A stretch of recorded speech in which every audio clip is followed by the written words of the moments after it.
এই মুহূর্তে আমি আছি আমাদের চুয়াডাঙ্গার একাডেমি মোড়ে। আপনারা অনেকেই দেখতে চেয়েছিলেন চুয়াডাঙ্গার ওভারব্রিজের বর্তমান অবস্থা।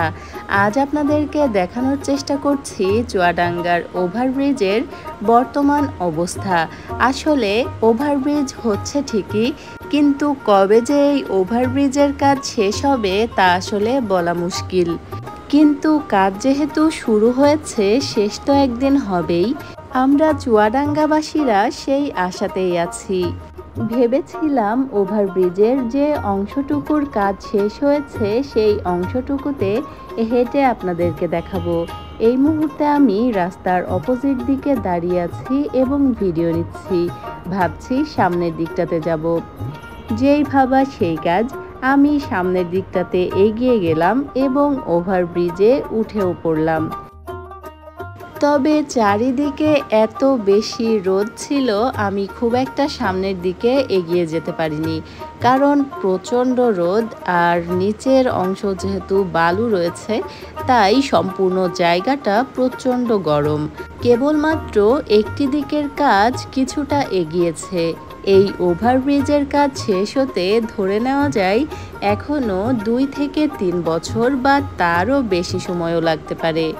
আসলে চুয়াডাঙ্গাতে তৈরি হচ্ছে বলে আমরা অনেক বেশি এক্সাইটেড, কিন্তু সারা বাংলাদেশে যদি ঘুরে দেখা যায় এরকম ওভারব্রিজ হাজারে হাজার তৈরি হচ্ছে, তাই দেরি হওয়াটাই স্বাভাবিক।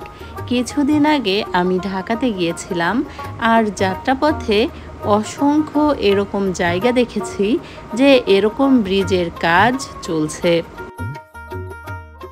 যেহেতু আজ প্রচুর রোদ আর প্রচুর গরম, তাই ব্রিজের উপরের অংশে আজ আর উঠলাম না।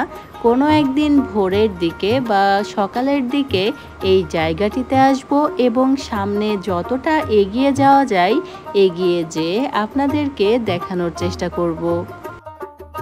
তবে কর্তৃপক্ষ সামনের দিকে এগিয়ে যেতে দেবে কিনা সে ব্যাপারেও আমি নিশ্চিত নই। চেষ্টা করব যতটা সম্ভব আপনাদেরকে ঘুরিয়ে দেখাতে।